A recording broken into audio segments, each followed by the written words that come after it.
शुक्रिया चेयरमैन साहब, आपने मुझे बोलने का मौका दिया। मैं इस तहरीक अदम एतमाद की तायद में खड़ा हूं जिसको टीआरएस पार्टी और हमारी पार्टी ने दिया, जिसको स्पीकर साहब ने कबूल किया। सर, मैं 11 पॉइंट आपके सामने रखूंगा जो मैं बताने की कोशिश करूंगा कि क्यों हम इस तहरीक अदम एतमाद की तायद में और मोदी हुकूमत की मुखालिफत में खड़े हैं।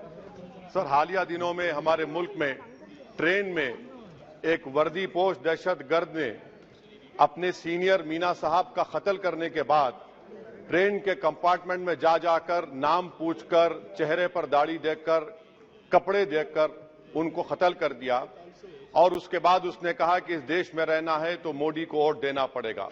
मैं हुकूमत से जानना चाहूंगा कि क्या ये अक्सरियती तबके की एक्सट्रीमिज्म और रेडिकलाइजेशन की बेहतरीन मिसाल नहीं है, और अगर है तो फिर हुकूमत इस पर क्या करेगी।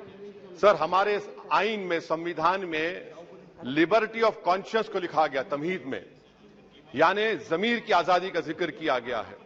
मैं हुकूमत से और खास तौर से वजीर आजम से जानना चाहता हूं कि कहां गया इस हुकूमत का जमीर, कॉन्शियस जिसको अंग्रेजी में कहते हैं, जब नूह में 750 इमारतों को बगैर ड्यू प्रोसेस फॉलो किए उनके इमारतों को मुनद्दम कर दिया गया, और इसलिए कि वो मुसलमान थे, पूरे के पूरे इलीगल थे। इसीलिए पंजाब की हाईकोर्ट और हरियाणा की हाईकोर्ट ने कहा कि ये एथनिक क्लेंसिंग है। इसकी एक बेहतरीन मिसाल है उस हुकूमत की। तीसरी है कि इस मुल्क में एक नफरत का माहौल, बल्कि एक आतिश को पैदा कर दिया गया, मुसलमानों के खिलाफ नफरत का माहौल।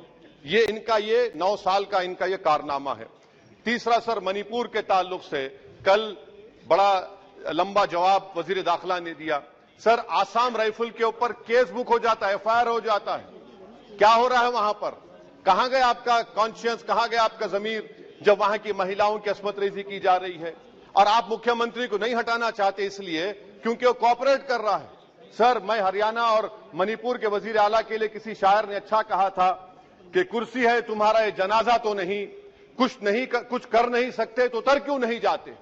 आखिर कहां गया? उन ताबूतों में खो गया कि आपका कॉन्शियस, आपका जमीर, जहां पर 50,000 लोग बेघर हो गए, यानी 6 लाख हथियारों को लूटा जा रहा है।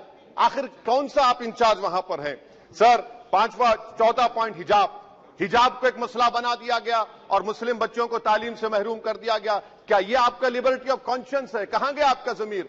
सर, अभी आपने फाइनेंस मिनिस्टर साहबा ने कहा, यहां पर डीएमके के मोहतरमा कनीमोजी ने महाभारत के द्रौपदी का जिक्र किया।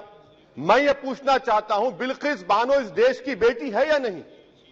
जिस बिल्किस बानो को 11 लोगों ने रेप किया, प्रेग्नेंट थी, उसकी मां का रेप किया, उसकी बेटी को कत्ल कर दिया, उसकी मां का कत्ल कर दिया, आपने कातिलों को रिहा कर दिया। यह आपका कॉन्शियंस है? यह आपका कॉन्शियंस है? आप तो मेजोरिटेरियन पॉलिटिक्स को फरोग दे रहे हैं। सर, चौथा, आज चाइना के ऊपर कोई नहीं बोलते हैं। प्रधानमंत्री मोदी ने उस वक्त 2013 में जब प्रधानमंत्री नहीं थे कहा था कि समस्या बॉर्डर पर नहीं, दिल्ली में है। अगर हम अपनी जमीन पर हैं तो डिसएंगेजमेंट क्यों कर रहे हैं?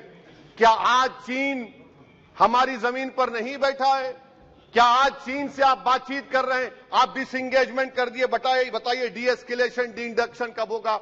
मैं आपके जरिए इस हुकूमत को बता रहा हूं कि अगर प्रधानमंत्री ने अहमदाबाद में शी जिनपिंग को बुलाकर झूला झुलाया था, क्या हुआ? क्या नतीजा निकला उसका? चेन्नई दिखाया, क्या नतीजा निकला?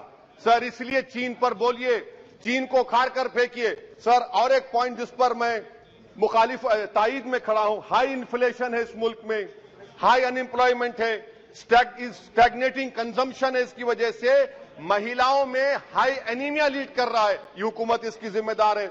सर, कुलभूषण जाधव कहां है? पाकिस्तान में बैठा है, आप क्यों नहीं लेके आते? आप विश्वगुरु कहते हैं, कुलभूषण जाधव को भूल गए आप।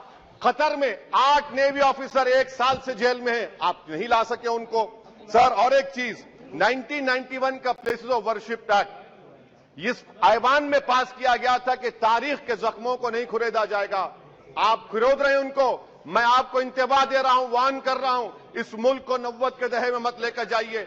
91 का एक्ट सुप्रीम कोर्ट में जवाब दीजिए कि आपकी हुकूमत 91 प्लेस ऑफ वर्शिप एक्ट की कायम है, उस पर कायम रहेगी। यूसीसी, सर, इस यूसीसी का फॉर्मूला क्या है? एक मुल्क में एक मजहब, एक कल्चर, एक जबान। ये तो डिक्टेटरों का फॉर्मूला है। भारत एक गुलदस्ता है, भारत एक मोजाइक है। यहाँ पर बेशुमार जबानें, बेशुमार मज़ाहिब बोले जाते हैं और हिंदू अनडिवाइडेड फैमिली में Now, OIC ji, please try to conclude. Sir I am concluding 8,75,000 Hindu खानदानों को 3,800 करोड़ डिडक्शन मिला। इसके बारे में आप क्या कहेंगे सर? और मैं कंक्लूड करने से पहले आपको बताना चाह रहा हूं कि माइनॉरिटी वेलफेयर का बजट 40% कम कर दिया गया। पढ़ो प्रदेश, प्री मैट्रिक स्कॉलरशिप कम कर दी गई, मौलाना आजाद फाउंडेशन खत्म कर दिया गया फेलोशिप, और इसकी वजह से 1,80,000 मुसलमान हायर एजुकेशन में गायब हो चुके हैं। सर, मैं इख्तिताम में कह रहा हूं कि पसमानदा मुसलमान से प्रधानमंत्री को बड़ी मोहब्बत है। ये कौन सी आपकी मोहब्बत है पसमानदा, जो आपका एक मुसलमान मिनिस्टर नहीं है वहां पर? इखलाक से लेकर, पीलू खान से लेकर, अफान अंसारी से लेकर लुकमान अंसारी, मॉब लिंचिंग पूरे पसमानदा मुसलमान की होती है। पावरलूम बंद है अंसारियों के, कुरैश बरादरी का कारोबार बंद किया जाता है। स्पीकर सर, मैं कंक्लूजन में अभी कल हमारे होम मिनिस्टर ने कहा था क्विट इंडिया। अगर इनको मालूम हो जाए कि क्विट इंडिया का नारा एक मुसलमान ने दिया था तो वो भी नहीं बोलेंगे, वो नहीं मालूम था उनको। उसका मैं कंक्लूड कर रहा हूं, उसका नाम यूसुफ मेहर अली था सर।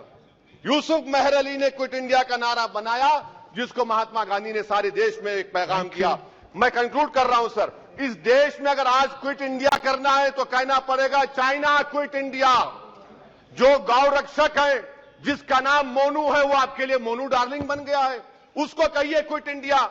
सर, जो लोग तुष्टीकरण की राजनीति आप कर रहे हैं, आप हिंदू अक्सरियती लोगों में हथियार बांट रहे हैं, ये आप देश के लिए खतरा पैदा कर रहे हैं। Now, तो please, sir, I am concluding. इसीलिए हम आपसे अपील कर रहे हैं कि हुकूमत से कह रहे हैं कि आप जो सियासत कर रहे हैं, इससे नुकसान देश को होगा। प्रधानमंत्री जब खड़े होकर जवाब देंगे, हम उनसे पूछना चाह रहे हैं, पॉइंटेड क्वेश्चन है, क्या देश बड़ा है या हिंदुत्व गोलवालकर की आइडियोलॉजी बड़ी है? मैं इस तहरीक अदम एतमाद की तायद में खड़ा हूं और हुकूमत की मुखालिफत में। सर, एक आधा मिनट सर, दो लोग, दो महाज है इस मुल्क में, एक चौकीदार है, एक दुकानदार है। एक चौकीदार, एक दुकानदार है। जब जुल्म हम पे होता कोई मुंह नहीं खोलते।